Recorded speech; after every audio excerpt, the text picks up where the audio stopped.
Hey folks, it's Brett Pruitt again with Full-Time My RV. Sorry, it's been a while since I've made some videos. I've been a little bit busy dealing with some family things.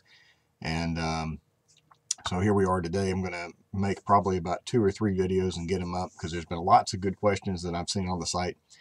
Today's question we're going to answer is from a gentleman named Chad who is thinking of living in a fifth wheel himself. He's wanting to know what my electric bills were monthly. And he says he lives in Iowa and wants to know how the plumbing fares in the winter and any helpful tips we can provide there. So I think we'll dive in. We'll answer the electric bill first. But before I give you a price of electric bill, I want you to think about one thing. I live in Florida and our power is generated from a coal power plant. So, my kilowatt per hour charges from Gulf Power are going to be different than what yours will be in your area. Mine might be higher than yours or might be lower than yours. Again, it's all going to be dependent upon the power company in your area. But my highest bill was $75 in the camper in the month of July. To give you an idea of what that was in the 1,100 square foot condo that I lived in, the prior year, July, I paid $140 roughly in electric bill for the same year. I checked that out with Gulf Power just so that I knew that my numbers were right. So I've cut my electric bill almost in half. What's made that possible is the condo that I lived in was a little bit older, didn't have good insulation, didn't have quality double pane windows. Vice what I live in now, which is a Keystone, Montana. While I don't have double pane windows in the Keystone, Montana, I do have much better insulation because I have the all season or the Four Seasons coach, or what they call the Arctic insulation package, and I only had to run the one air conditioner all summer long, the main one, which has got the ducted vents in the ceiling. I didn't have to turn the bedroom air conditioner on at any time because the main one did a good enough job of keeping the camper nice and cool. So depending upon where you are, your electric bills may jump up and down. Now, again, I live in Florida, so there's only going to be a few days a year that I'm going to have to worry about my pipes freezing. We'll drop into the teens where I live in North Florida from time to time, but you typically we're going to be above freezing, even on the nighttime temperatures. But here's some tips that I do have, and some of them that I'm actually going to utilize. If you live in a northern climate like Iowa, a Four Seasons coach is a must. Any coach that says they're Four Seasons or have Arctic insulation is a must.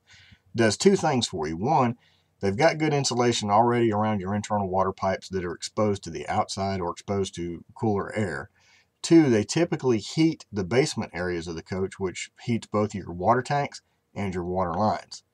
And then, additionally, you can take steps of wrapping those lines in insulation that's available at your hardware store that's real cheap. I mean, you're talking a 6-foot tube of foam insulation is probably going to run you maybe $2 a tube or a little bit less.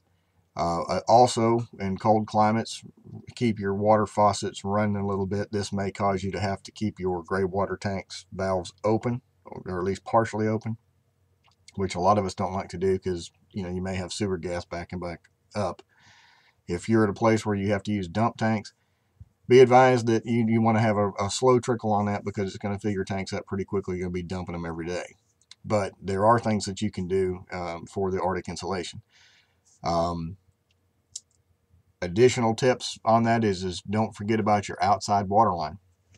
That water hose, which I have some in the RV Gadgets lines, and I recommend buying the more expensive water hoses for your drinking water or your water line that's coming to the house for 2 reasons. One, you won't have any of that plastic hose taste to your water.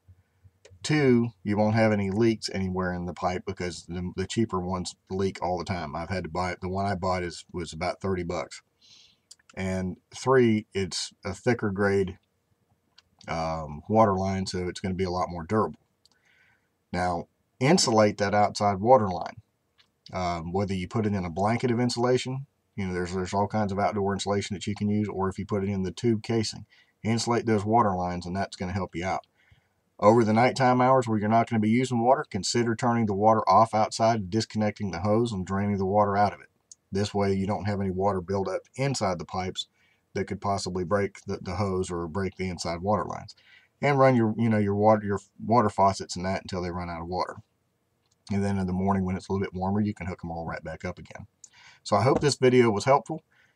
Send me some comments, and we'll go from there. Hope you have a good day.